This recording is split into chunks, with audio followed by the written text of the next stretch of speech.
Thank you very much for having me here, Rick and Sherry. Again, it's always a pleasure. I'm going to be talking about training wheels. Are we training ED docs for the future? Why do we care? Why do we care about that? Patient what? Best for patients? Well, you're partly right, but I also want you to go outside of the casino, take a right, and go over to Disneyland, where it's, make-believe land, where fairies and good people exist. This is Vegas. Why do we care about training doctors? The money. All right? It's about the money. Now, it is about taking better care of patients, but it's still about the money. All right? So we give $17 billion in graduate medical education for training each year. And it breaks down to about $3 billion for Medicare direct. Indirect Medicare is $9 billion. There's about $2 billion in federal Medicaid matching grants, and then the VA is about another $3 billion. That's a lot of money.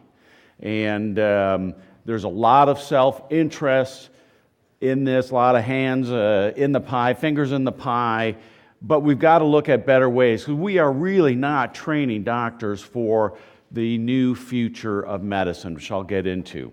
So very quickly, direct medical education, direct GME is what you've often heard. It pays for Medicare share of the residency cost, the direct cost of that resident. Their salary of $55,000, their $20,000 in benefit, they may have some ACGME fees. Roughly it's $84,000 per resident right now. Interestingly, though, this was based on a 1984 cost report. This is what you spent on training your doctors and using for Medicare patients back in 1984. Now, if you've started a new residency since then, you've probably done okay because you understood the formulas and your hospital's done well. But hospitals that's been around since 1984, it means that your urban county-type hospitals did very poorly in this arrangement because they didn't have a lot of Medicare patients. They took care of a lot of self-funded patients, and so they were getting $75,000, whereas your nice community hospital that has Medicare patients was getting $120,000 to $140,000. So it already had a maldistribution of the direct medical education funds. That was one of the primary funds. So what they subsequently did then is develop an indirect medical education funding stream, which compensates teaching hospitals for higher inpatient costs. Because you have residents, there's going to be some inefficiencies in the metric. Because you have residency programs, you might have higher complexity of patients that's not picked up by the DRG system, other operating associated costs with teaching, lower productivity, standby capacity, other things. And this was an add-on percentage to their Medicare per case payment onto their DRG. And that's really about 2/3 of the GME funding. 1/3 is direct, 2/3, a very large amount. Also, what happened for those county hospitals now that have seen a lot of indigent patients, they had to create another fund called DSH, Disproportionate Share Hospitals, that take care of unfunded or underfunded patients. And that was a significant amount of money. But what's happening lately? There's a lot of threats to medical school funding. And the first is those DSH payments, right? What was supposed to replace DSH payments? The Accountable Care Act. Everybody was going to get on Medicaid, and that means there was going to be no uninsured patients, and so you didn't really need DSH payments anymore because everybody was going to be insured. Well, we know that's gone away, but the DSH cuts haven't gone away, so hospitals are still fighting DSH funding cuts, and they're going to be losing out. Indirect medical education, IME. Every budget discussion involves indirect medical education. Why? Because it's inefficient. This is paying you to be inefficient in training medical students. And that goes contrary to what Congress believes. So this is always on the cutting block. And then there's a real need that we need to make changes due to the workforce. There's an aging population. There's a maldistribution of physicians in more urban areas versus rural.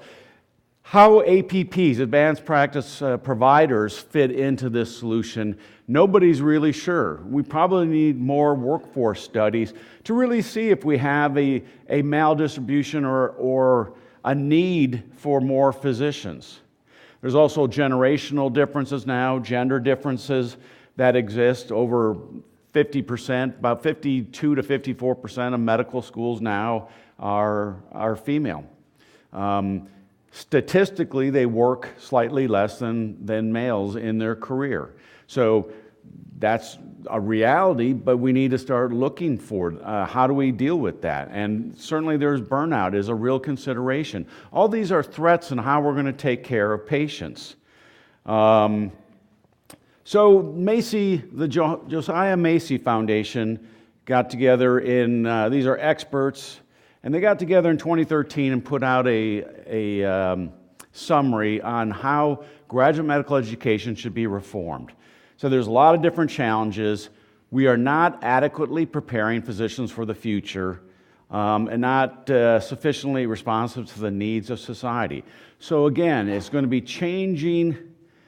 They want to change graduate medical education to look to make sure that we're taking care of patients in the future, which is, again, changing basically perhaps the finances and what we're going to have to value in the future. There's changing patient demographics. Patients are getting older. They're having more medical issues. There's an evolution of healthcare delivery. It's no longer centered around the hospital. It's centered more in the outpatient and keeping people out of the hospital. Technology, how to use the various technologies, especially telemedicine, retail medicine. And again, a demand for a more efficient, cost-effective healthcare system. So they said they want to reform the financing and governance of GME. Said there's a mismatch between health needs of the U.S. population, specialty distribution is not adequate, geographic maldistribution of physicians, again in the urban areas, inadequate diversity, gaps in physician skills, and practicing in a new healthcare environment, which I'll talk about in a minute, and lack of fiscal transparency in graduate medical education. So they called for 5 major reforms. First one is greater accountability through public representation and public reporting. Have ever you had a discussion with your hospital, those of you in graduate medical education, and do they give you clear answers on the funding they get? I have. I've been a dean, and it's hard because the actual accounting of where all that funding comes from, hospitals don't want to make that public knowledge. And so there's real resistance to that. Greater relevance through broadening sites and content of training and interprofessional education. I think we're starting to see some more of that. I think we're starting to see other training sites, more rural, being involved. But again, the way the GME policies are set up, you lose money if you send somebody outside of your system. Your hospital, if they're collecting $8,000 per resident in direct medical education, they lose that every time that resident goes outside the system. That still has not been fixed.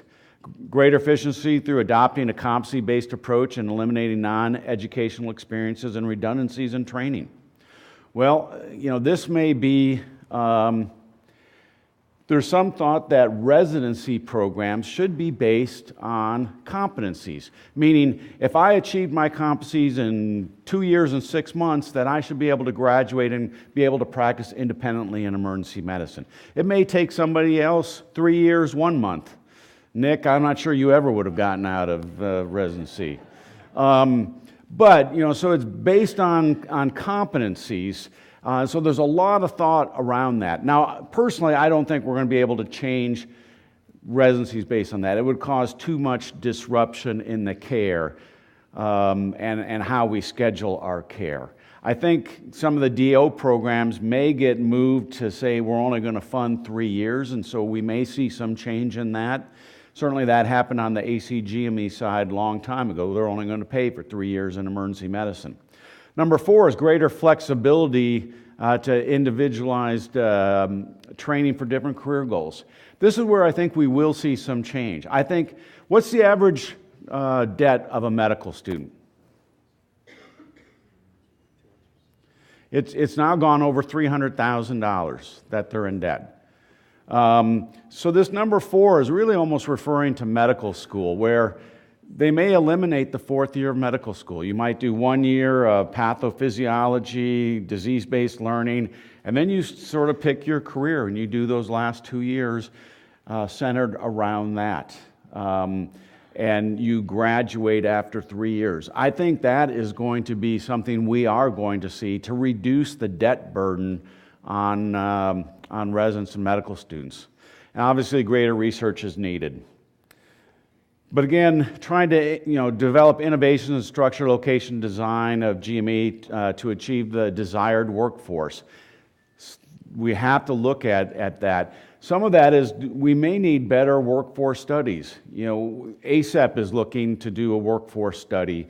Now with all the APPs, there was 10 years ago, there was 5,000 APPs practicing in emergency medicine.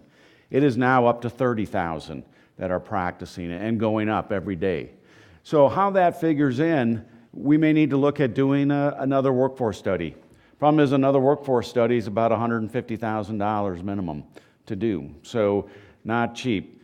But greater transparency and accountability in achieving GME goals. We've moved to competency-based. Will we now take that next step and say, if you've made your competency, that you can move on? More efficient use of public funds. I think, again, there's a lot of non-transparency, particularly at the health centers, and I think that's going to be changing. So where should we? So we've talked about GME funding. So does that mean that GME funding pays for medical education? Where do medical schools get the majority of their funding from? Any guesses? The state? No. Clinical operations, absolutely. Even Harvard, which has a $1 billion foundation, gets 58%, somewhere 55 to 58% from their clinical care activities. Okay, that's that big peach, whatever it is. Federal research is orange there. Philanthropy, the yellow, 14%. The green, about 5% comes from the state or local. 4% comes from tuition. 4%. So as we look to change GME, though, the biggest supporter of that medical school is going to be on the clinical environment. So if we're going to make changes in GME, it's going to have to affect the payments made for clinical care. I think you're going to change some GME, but I think the bigger driver of this is going to be clinical care and what we get paid for. So, our current system is RVU, that's going away. We're going to value-based. Value equals quality divided by service cost plus service excellence. So our new metrics in healthcare and our new metrics in GME are going to be the same, all right? And they're going to be based on quality, they're going to be based on patient safety, readmissions, and then costs. And costs is, I think, going to become a much bigger component of our training programs. I think they're going to become a much bigger component of what you get measured on in the future is your utilization. But quality, patient safety, readmissions, costs. Do you think we're doing a great job in that in medical school right now? I would say some are starting to touch these issues. I think some residency programs are starting to touch these issues, but I think we have a ways to go in terms of making these the metrics on how we're going to take care of people and how we're going to pay for graduate medical education. Again, we're moving from a transactional model there on the left to a patient care model. And this fee for volume, which is taking care of a population and keeping them well, basically, keeping them out of the hospital. And there will be more risk management in the future model. We've moved to episodic cares, such orthopedic, hip replacements, CABG. We're moving into some condition care models, such as diabetes, asthma, oncology. But we've got to move into a population health care. That's where the dollars are going to flow.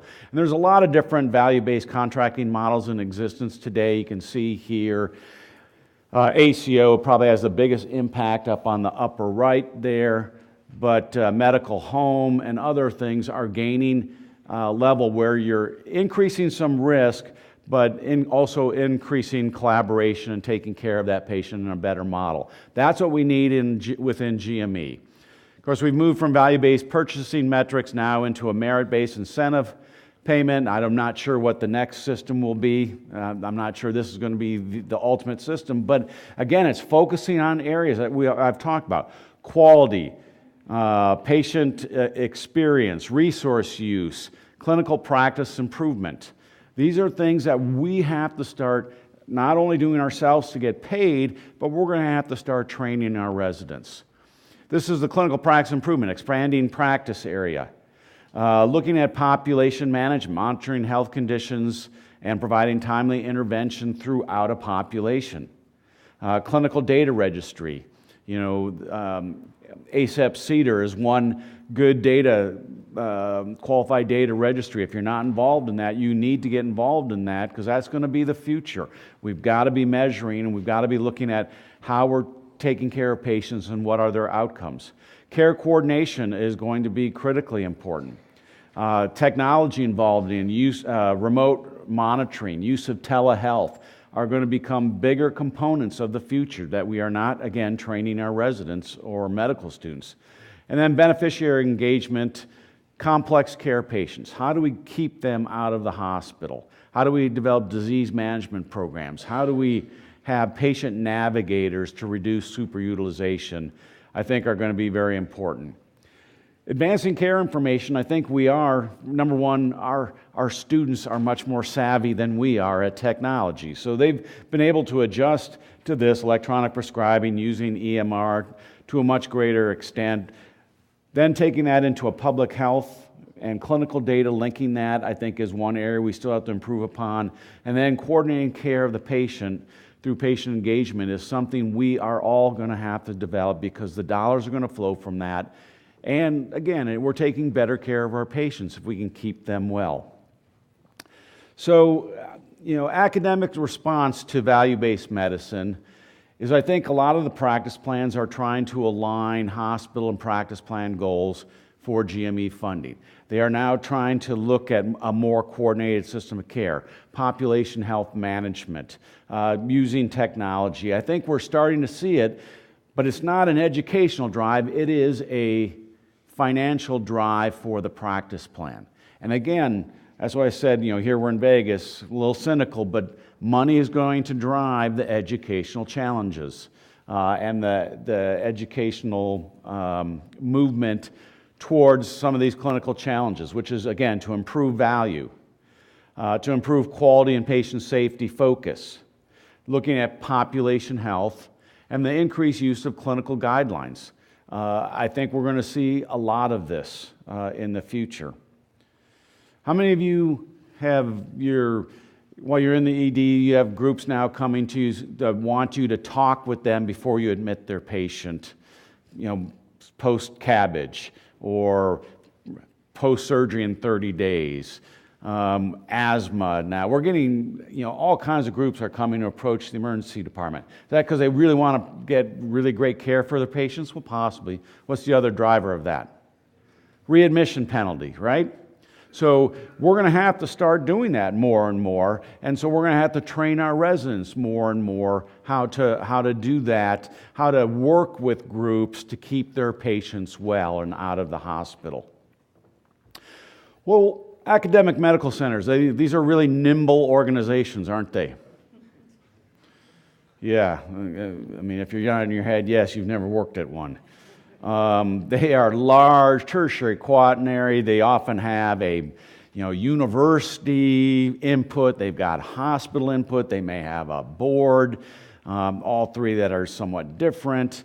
Sometimes they don't like each other, and they don't make, they're used to episodic care. Tertiary quaternary is used to taking care of that patient and getting them back into the whatever community. They are bureaucratic, episodic, and they are inefficient. And so maybe it's going to require extra effort for academic centers, and that's where I think if you're working at a community hospital where you can partner, you can really make some impact on the training of these residents in some of these areas we're talking about. So how do you protect the independent, how do you protect the academic mission? Well, one thing we've done over the last at least generation or two is that we are training our graduates to become employees. And that's sort of how medicine's going. I mean, when you've got all these mergers coming, you've got insurance companies buying doctors' practices, you've got pharmaceutical companies buying insurance companies. Mergers are happening more and more and more. And so 2000 to today, we've gone down over 50%. It used to be 57% in 2000 were independent. Now less than 25% are independent practitioners. You're either going to be hired by a hospital system, you're going to be hired by a large multi-specialty group, which are normally based around the universities, or a large single specialty group, at least in emergency medicine. So we've got to look at how we develop things in terms of our training. The future of medicine, what consumers want, is they want transparency, they want multiple choices. Ultimately, they're going to be much more digitally enabled, service on demand, extended hours of access. And we've got to try to develop that. That's why CVS, Amazon, and others are getting into the education business because they understand that. We, as we train doctors, need to have them understand that this is where healthcare is moving to. Although we still provide the majority, the red is ER docs, acute visits by uninsured, we see 57%. I'm not sure we want to be the place for acute uninsured visits. We need to be a part of that. But again, emergency medicine fits in a spectrum. You have primary care doctors on the left to end-of-life care. We're towards the end of that spectrum. It goes urgent care, then emergency medicine, then hospital care. But we have to fit in that spectrum. And we, have access to 130 million people.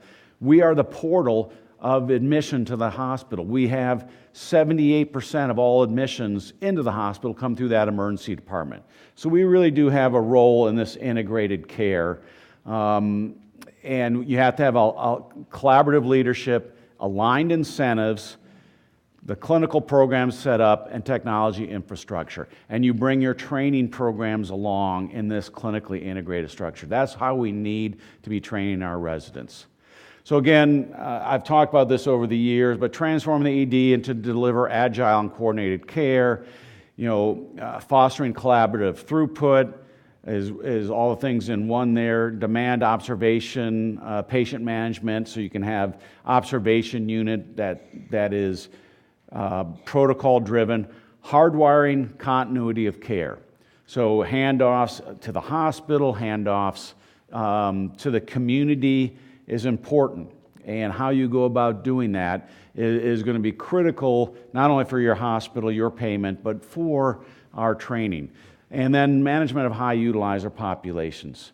Everywhere I've gone now, we're developing a super utilizer group that is looking at trying to manage these patients.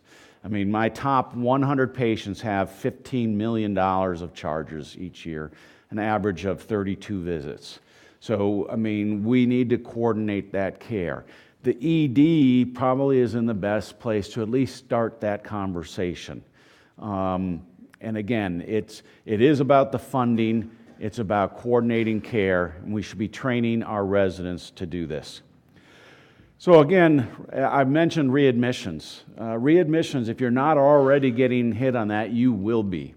And so we need to work in a collaborative environment. We're no longer that isolated island that just provides acute non-scheduled care. We have to be part of a system. And as we train our residents in emergency medicine, we need to train them to recognize readmissions, how we can better manage them to keep them out of the hospital.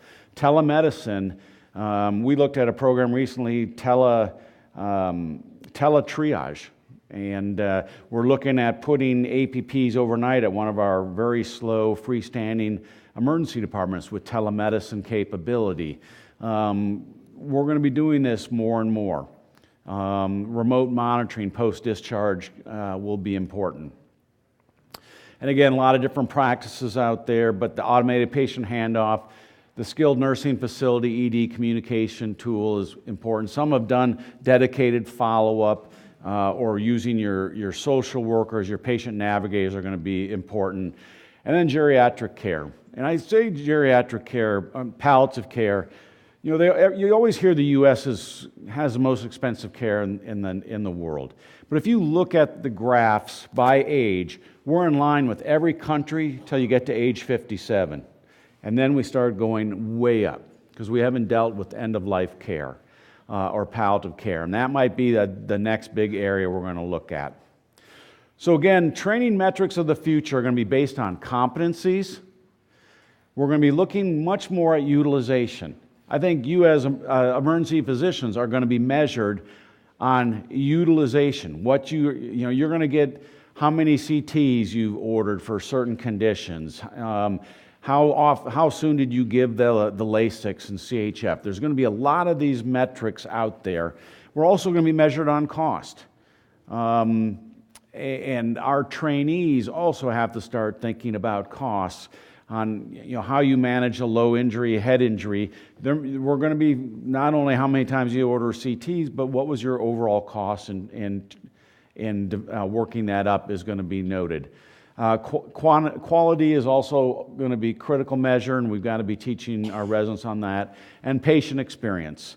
We've worked on scripts now that we're working with our residents and our doctors in terms of dealing with difficult situations in order to improve our patient experience. But these are all areas that we're going to need to focus on. I don't think we're there yet. I don't think we're there yet as emergency physicians, let alone our trainees. But I think we've got to find some ways to start moving toward this. And that ends my talk. I think I've got a couple minutes. Yeah, 1:38. we have time for a couple questions. I was going to ask you to speak to this, and I don't know if the room is where, but we held medical school slots flat for about 30 years, and it's only in the past couple of years, but now we're suddenly going to see, I read something's 30% increase in the number of medical students that are going to graduate by 2020. That said, we've not kept pace with our graduate medical education opportunities. And like for instance, my daughter called me up, she's a medical student, she was freaking out because the Baylor Medical School class had 21 students not match. Right. Because there just were no residency slots. So what are your thoughts about... It's an interesting phenomenon because the real spigot into the number of doctors is the number of residency programs. And 20 years ago, 20% of all residents were foreign medical graduates. So as we increased the number of medical students, we didn't increase the number of docs, we just displaced the foreign medical grads a lot. But now we are to a point with so many schools developing or adding to their classes that there are U.S. medical school graduates that are not getting a residency position.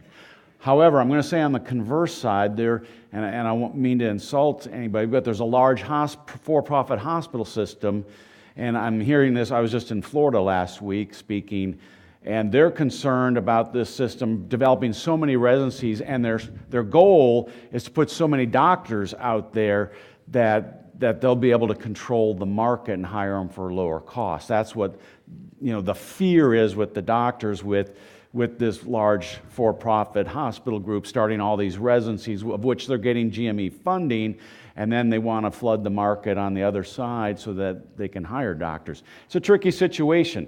Thing is, we still need to train to these metrics. We still need to train for the future of what medicine will be like. Yep. Sorry, appreciate your talk and agree with everything that you have said. One of the things, though, that I didn't hear mentioned was the incidence of depression or suicide in medical students. We have had one medical student for the past 4 years in our medical school commit suicide. And we talk about all this about money, about competency, about work, about everything that has to be done. But we're not talking about the future of medicine when it comes to the people's human lives.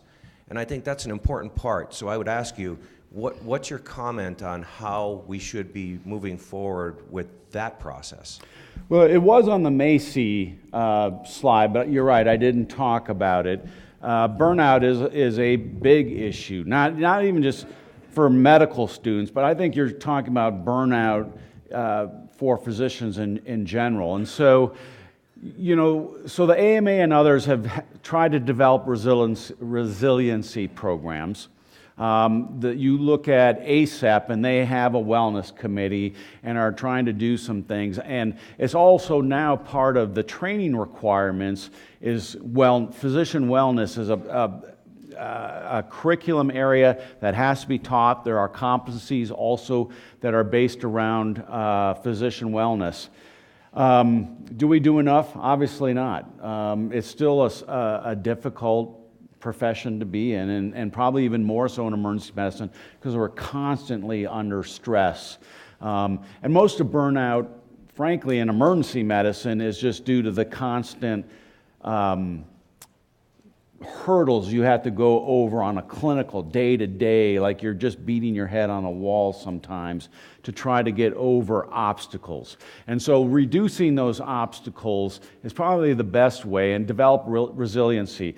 I think you're right, that's a whole another lecture, but we do need to focus at that not only on medical student training, but even in practice, and it's going to require having mentors to do that. Some of us hire coaches or bring in coaches to develop resiliency, but it is a very real issue, and I didn't mean to not cover that, but that's almost a whole nother talk, but it is a critically important one, and it is being addressed in medical school residency and needs to be addressed in your groups.